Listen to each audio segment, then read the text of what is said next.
Insiders open up about Prince Harry and Meghan Markle's marriage as the couple grapples with setbacks and divorce rumors. Plus, Meghan and Harry's fallout with the Beckhams as Prince William works the food trucks. 4 burgers. Lovely. Morning, everyone. Nicely cooked, ready to go. Plus, Christopher Anderson reveals how William and Catherine are bringing up their children a bit differently. They have to walk this line, William and Kate do, of, protecting the kids' privacy, trying to make sure they grow up as normal as they can, but also giving the British people and the world what is required of them, which is visibility. We've got that plus so much more in today's Royally Us.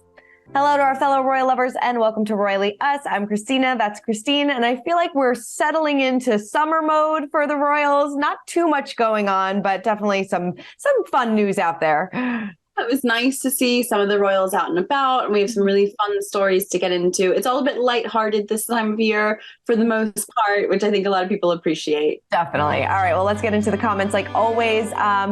One user says, people saying that Us Weekly is biased against Harry and Meghan don't understand that this is how people generally feel about them. They had a huge public support and pissed it all away with terrible career choices. I've never heard of a producer from a reputable and well-connected company like Spotify calling celebrities they work with effing grifters. And the fact that no one at Spotify distanced themselves from it speaks volumes. That is very true. It's like you never hear anybody from these big corporations, big companies being like calling people grifters. It really does say something. Yeah, it's really, really uncommon for, representatives from a company to make these comments. And that's a really good point that even if you do see these things, usually the company or the organization comes around and says, this doesn't represent our viewpoints, that sort of thing. So that kind of is a really sticky, situation for, I think, Harry and Meghan, that now that we think more about it, those comments were made, which is unusual, but even more unusual that no one sort of, went back and was like, whoa, whoa, whoa. Yeah, no, totally. Definitely. And then, we were saying, I think last week or the week before that, maybe they should have gotten an Emmy Award because, Netflix, their Netflix documentary was so highly watched. But Brandy says Tiger King was also highly watched. So touche. Touche. Yeah. What a good point.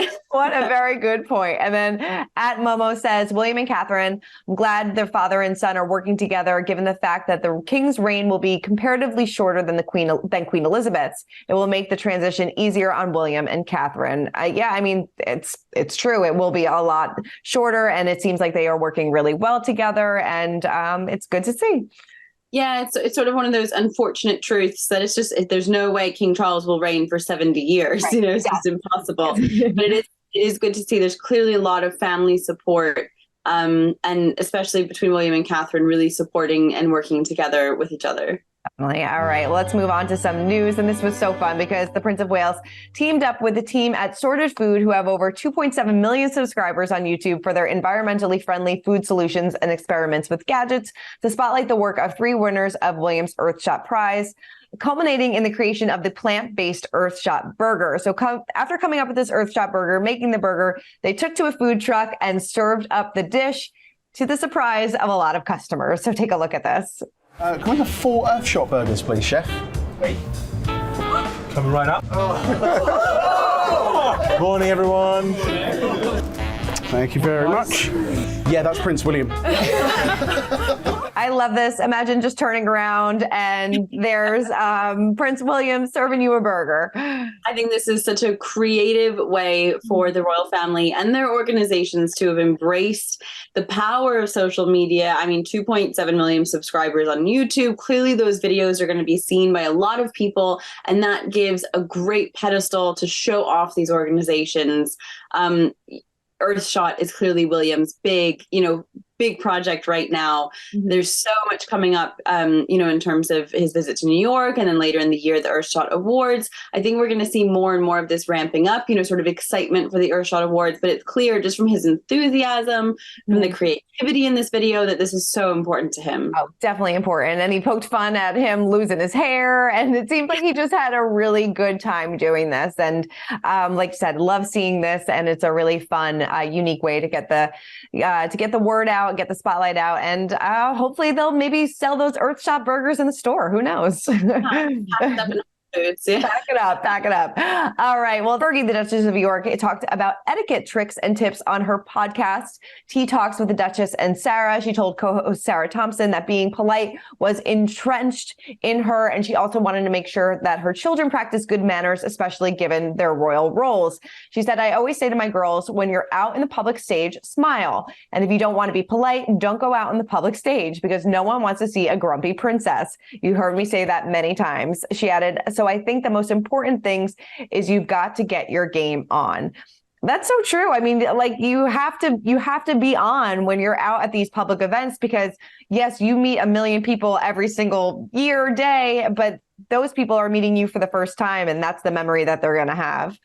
Absolutely. And it is sort of, the moment that they don't smile or that they do look grumpy, those can be the photos that make the headlines, and then it's taking away from the important cause. And it is a job, and it's strange for a lot of people to wrap their heads around, but part of their job is being polite and pleasant and happy to be there. That's kind of in the job description. And I love these little tidbits that Sarah's giving away. I mean, it's just so interesting to see just that tiny peek behind the scenes. Definitely. All right. Well, moving on. We have a lot of Harry and Meghan news, just throwing it out there for everybody. But Sentable, the organization that Prince Harry co-founded in 2006 to help children in Africa affected by poverty, inequality, HIV/AIDS, and more. Recently, COVID-19 announced that the 2023 Sentable ISPS Honda Polo Cup will take place in Singapore on August 12th. So since 2010, the annual Polo Club has raised over $14 million to support the work with children and young people. So Prince Harry said in a statement, the annual Polo Cup is essential to Sentable's vital work, ensuring children and young people are healthy, resilient, and able to thrive. The funds raised this year will support our clubs and camps program, which provides intensive psychosocial support to young people living with HIV. So went on to say that he is delighted to return to the renowned Singapore club in August. So it looks like maybe he's going to be taking a trip to Singapore next week. Yeah, it'll be really interesting. He does usually attend these polo events. It's sort of it's almost like a big draw for donors. We've seen this with Prince William as well, where these charity polo matches tend to become more interesting when there's a prince on the horse, playing. So it is probably very important to Harry to be there. I know that Sentable is tremendously important to him, and his interactions with the organization and sort of his role within that organization is something that's really, really important to him. So I think we might see him popping up in Singapore in the next few weeks. Whether he brings the whole family for a little summer holiday, that would be really interesting to see as well.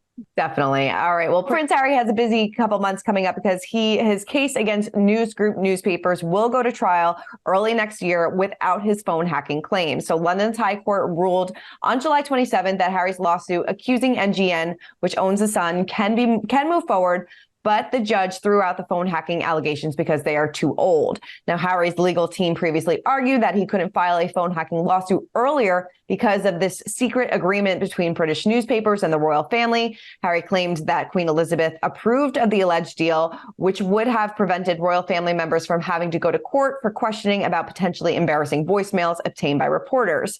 NJN, however, denied that any secret agreement existed, and Fancourt said on last week that Harry failed to produce any evidence that could confirm such a deal. The phone hacking claims, meanwhile, fell outside the 6-year limit for legal action. Interesting that he even brought the phone hacking forward if they knew about this expiration date, that the lawyers would even kind of go through with this. But I wonder if it's just proving a point or getting the word out there.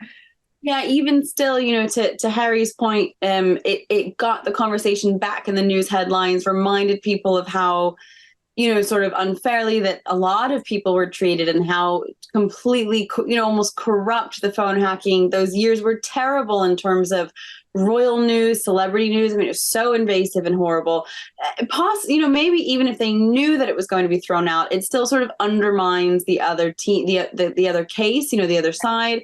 And again, just sort of taints the public opinion. Maybe it was sort of an underhanded thing to their legal credit, because obviously Harry has very expensive lawyers on his side. They must have known and said, this is well outside the statute of limitations. But perhaps they said, maybe this would actually give us a little bit of public sympathy in a sense. Right. Definitely. Well, we'll have to wait and see what happens early next year. All right. Well, let's spill some royalty. And this week's cover story for Us Weekly insiders are opening up about how Meghan and Harry are putting on a united front during what they are calling a very challenging time for the couple. A source tells us that they've put on a united front and have a us versus them mentality. Now, despite all the scrutiny that they've been under, they've managed not to turn on each other, despite some reports.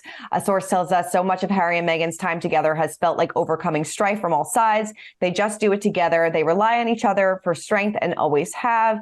Now, one thing that they won't be doing, we hear, is addressing these divorce rumors because, why would they? A source tells us Harry and Meghan believe that feeding into that false narrative only gives it more attention. Sure, their relationship has challenges, but they are 100% committed to making their marriage work.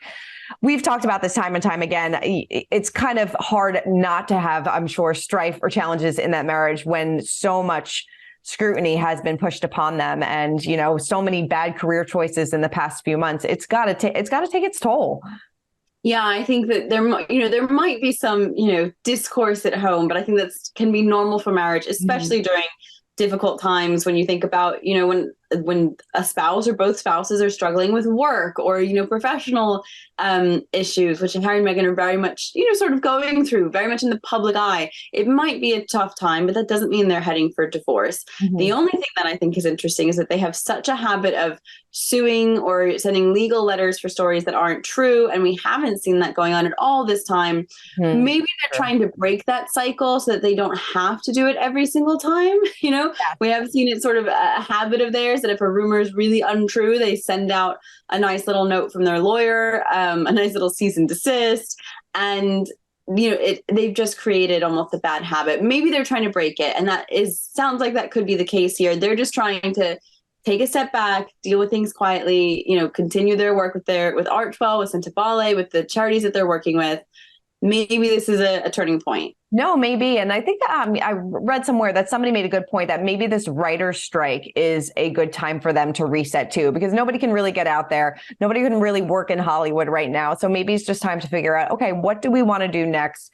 What is our logical next step? Is it more charity work? Is it relaunching the TIG, which a lot of people have been talking about? But it's definitely a pivotal point in their career. So we'll have to wait and see what happens next. I feel like it's a make or break. Whatever they do next is kind of a make or break moment. 100% agree. Yeah. So moving on. So a lot of people have been noticing that maybe the Sussexes and the Beckhams haven't been spending a lot of time together. Of course, David and Victoria went to their wedding a few years back, but there was a suspicion that the couple may have been leaking some stories about the Sussexes. And that accusation has left David Beckham absolutely bloody furious, a source told the Daily Mail. But it is interesting because David Beckham was, launching the soccer club in Miami. Kim Kardashian was there. The Sussexes weren't. They really haven't been around each other that much. And it seems like there have been some fractured friendships on Meghan and Harry's side. So who knows if there is strife, but a lot of people are kind of noticing that maybe there isn't a friendship anymore. Yeah, it is interesting. We know that Prince William and David Beckham are particularly friendly, but again, we don't really see them out and about together. And I think these are really unique relationships. These aren't friendships where you tend to get brunch and sit outside on a sunny street corner, in New York, because the paparazzi photos would just be unbelievable. So take these stories with a grain of salt. We really don't know what goes on behind closed doors. They could be having dinner together every Sunday. That is so true. It is interesting to sort of hear these strange stories. I think Meghan and Harry and David and Victoria Beckham are both often victims of these rumors or these leaking stories. It must be really hard to find people that you can trust. 100%. Yeah. You never know who is leaking things to the press and who's talking and who's not. All right. Well, let's break down some royal rules. And with Prince George officially 10, we recently sat down with author Christopher Anderson, and he told us how Prince William and Princess Catherine are raising their children a bit differently and what is life like for the Wales family. Take a look. How do you feel like his upbringing is a little bit different than what William has been? And how are they trying to do things a little bit differently with him? It's different. It's interesting because at 10 years old, William was facing the announcement of the separation of his parents. He had been obviously exposed to the unraveling of their marriage and all the behind the scenes battles and everything else. So different from the life that he has. And, let's face it, George has got loving parents and they dote on him and the kids.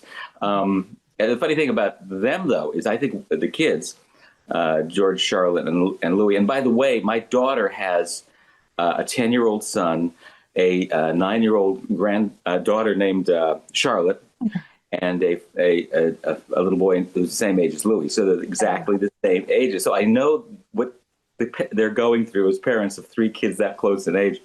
But, we've seen more of them in the last, 14 months or something than we ever saw during their entire lives. I mean, there was the Jubilee, then the Queen's funeral, then the coronation. So we've seen a lot of them, and they've held up pretty well. I mean, I think what's going to happen now is, it's just so different from what William and Harry went through. These are the first kids who are going to be growing up in the age of social media. Yes, the paparazzi are still there, but so are people who have their phones, and can take pictures. And so the intrusions on their privacy are just going to be that much greater. So that they have to walk this line, William and Kate do, of, protecting the kids' privacy, trying to make sure they grow up as normal as they can, but also giving the British people and the world what is required of them, which is visibility. I mean, they're the symbols of the British, monarchy. And so it's I think they're doing a great job. That's why they went to Windsor. I mean, they can be in Kensington Palace or in the middle of London. Obviously, that wasn't going to work. So in Windsor, the kids are all going to the same school, Ladbroke School, which is, it's wonderful to have them all in the same school. Again, I know this because of my grandchildren all going to the same school. And they can have a kind of a hands-on approach as parents, and behind the scenes just try and give them a great, even keel kind of upbringing. Yeah. I mean, do you feel like they're trying to make it as normal as possible in such an abnormal world? And do they like Windsor? Are they settling in nicely there? From what I understand, they are. Of course, they're all waiting for Andrew to move out of Royal Lodge, because that's where they really want to be, the big house, and they'll end up there, I'm sure, eventually. But yeah, they're doing all they can. I mean, and again, they have to, think about George's feelings in relation to his siblings. I mean, George has all this pressure. I'm sure at the age of 10, he's well aware of what's down the road.